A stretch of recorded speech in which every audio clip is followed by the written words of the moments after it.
Okay, I'm reloaded.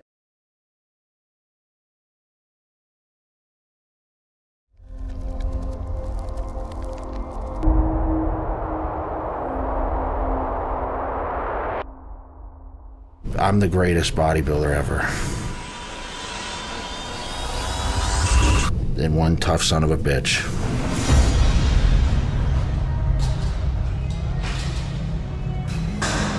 "15 years ago, April '99, after I placed 4th at the Arnold Classic before my first Mr. Olympia, which I finished second to last, 240 pounds. I've secured the legacy on the competition stage.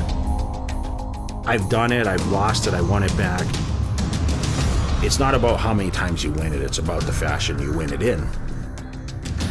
I still think I'm still the biggest name in bodybuilding.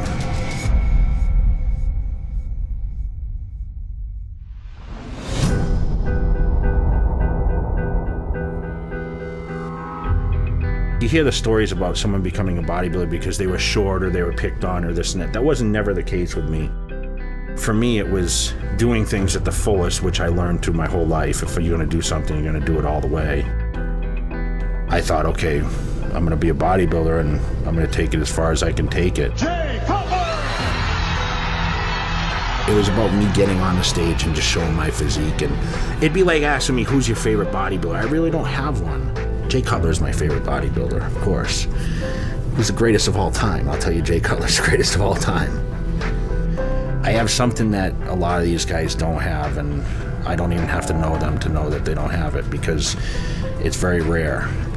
And that's, you know, the drive and the determination to be at your absolute best. And what I've done and what I continue to do and what I plan to do is still much bigger than anyone's gonna do in this business. I have no question.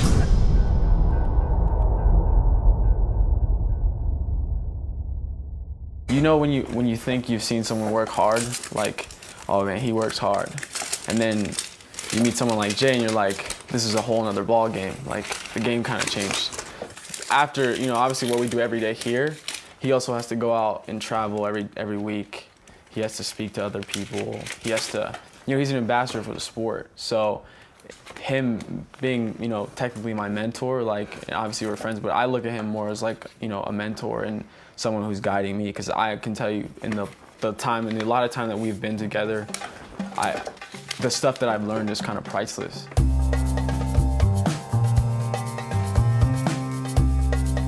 This is all about the fans. So for me, I gotta sit, you know, I gotta be able to produce money to obviously, you know, to keep coming out with new stuff and give people something to see. Now, yes, I've become one of the best merchandisers as far as, you know, online stuff for, you know, in the bodybuilding market, but it's with help through like guys like this. I mean, he's a 21-year-old kid, he's keen on a lot of stuff. He does a lot too. It's not just, you know, I more or less just kind of set it in front of him, because at this point, what I'm trying to do is take the pressure, take all of the workload off of him, because it's not his job, it's my job, and also he has a, you know, he's training for the show. For me, I was kind of like thrown out there and being like, you have to learn on your own. And you learn from mistakes, and I tell him, my success, what I've done in my career, everyone looks at it and says, God, Jay's been successful, a lot of things he's done, but I failed at so many things, and that's how I've become successful, because I know the mistakes, and you have to make those mistakes before you learn. You know, early in my career, I had great success. I won almost every show I ever did. I turned professional in my 3rd or 4th contest. Going into the Olympia, I had huge expectations. My first Mr. Olympia, 99. And I finished 15 out of 16. And I quit after that show. I'm like, you know what, this is just, am I just not good? I actually questioned myself for the only time ever in my career. You know, I said, okay, I'm gonna move forward, I'm gonna get settled, I'm gonna compete in the Night of Champions in 2000. And I won. I beat, you know, the likes of Paul Dillette, these guys. I won my first professional show, which I was not even on the radar for. And that was justification and made me realize that I could be very good. That's when I kind of knew I could be like the best soon. Is the winner of this year's Arnold Schwarzenegger Classic. Is the hottest new pro to come on the scene in the last couple of years. Second place in this year's Mr. Olympia, Mr. Jay Cutler. I was great, and I was talked about as an upcoming pro, and like I thought, okay, I'm gonna win this thing, like 1 year, this year, next, you know, right around the corner. And I got second 4 times to Coleman in a row. And to be honest, I mean, when I got to 2004, I was at wit's end, man. I was pretty much like, I think I said in 2006, if this doesn't happen, I mean, I'm gonna start thinking about doing something else. Ronnie's been here winning the show for the past, how many years, Ronnie? 6 years. But this is my town. It just got frustrating. The guy won 8 times, and you know, I was second 4 already out of those 8 to him. I sat out 1 year, so that's basically 5 years that I was like waiting for this guy to be beat, and I understand the guy was probably the best bodybuilder ever, but at the same time I was like the guy right there. It was like me and him in the show every year, and then everybody else. So the show was being sold as like the Jay and Ronnie show. I've been coming here, you know, and getting second all these times, and since 2001, and they said the champ can't be taken out. Well, you know what? The new champ's in town. I think the dedication and the commitment to being who I was and staying with it and actually winning is what people can look at as just, if you really put your time and effort in, eventually good things will come.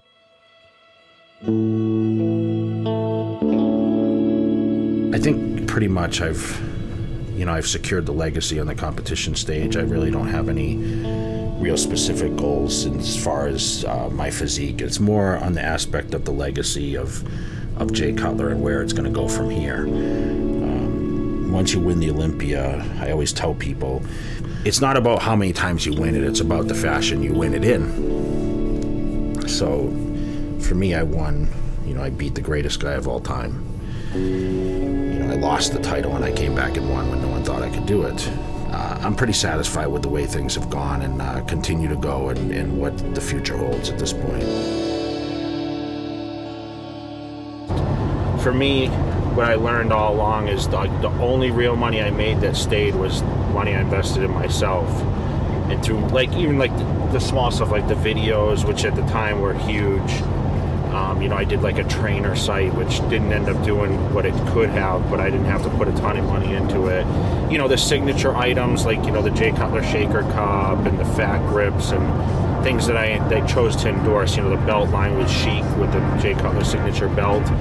All that residual stuff, that's money forever, that's just going to come in, you know. You can make a drastic amount of money being a marketer and traveling, doing guest appearances, being involved socially on the internet.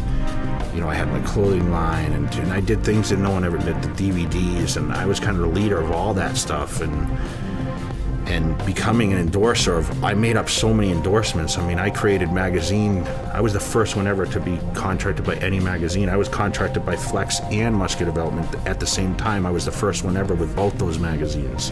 I created that for the athletes. My first Muscle and Fitness cover is here. I was 21 years old in this cover. This was taken in Marina Del Rey. I remember it like it was yesterday. It was 1995, and that was my first Muscle and Fitness cover. And that was the beginning. That was, I would say, if anyone asked me what was the highlight cover, was for sure Joe Weider put me on Muscle and Fitness cover. Looking back and looking at my success, it's hard to think, well, I would have done things much differently. I always said if I won the Olympia, I'll try to do something different than the last guy did. I did in certain aspects, but I was so consumed with the training and the travel schedule and the demand of the sponsors that I had so little time to commit to that. pulled myself away and I secluded myself. I became very selfish because I wanted to avoid any conflict that would affect my training. And that was my life. And that became, in the beginning, a show a year, then it turned into 2 shows a year, then multiple shows, and then eventually it was like, when I wasn't training for the show, I was booked at events, so no weekends were available to go see my family and spend time with my family, and I missed weddings and missed anniversaries and missed birthdays. And you know, now looking, my dad's 84, my mom's 72. I'm trying to get there as much as I can to be with them. And obviously my brothers and sisters, you know, their kids are all grown now, married, children. I mean, it's crazy. It's life goes by quick, and that's when you sit and realize, like, you know, there could have been a lot of opportune times to spend more time with the family.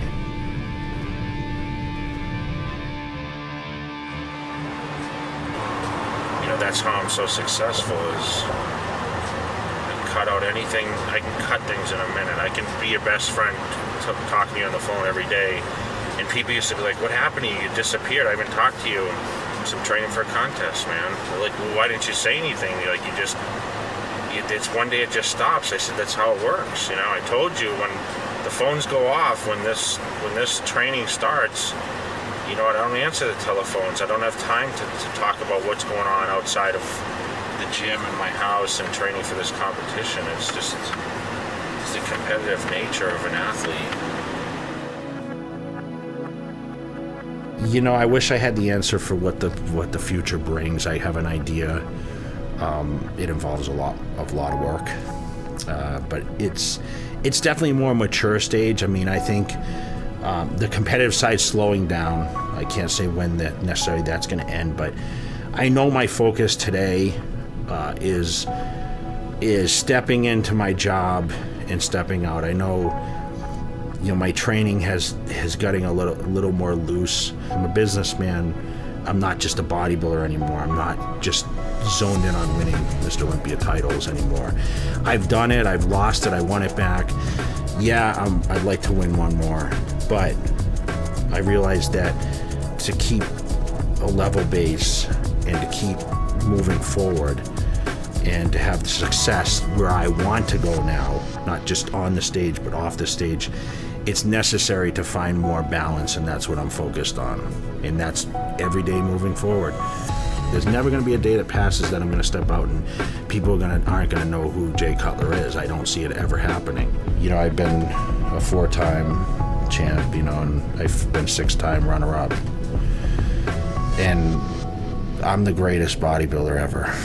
There's no question. I feel that I'm the greatest. Jay Cutler!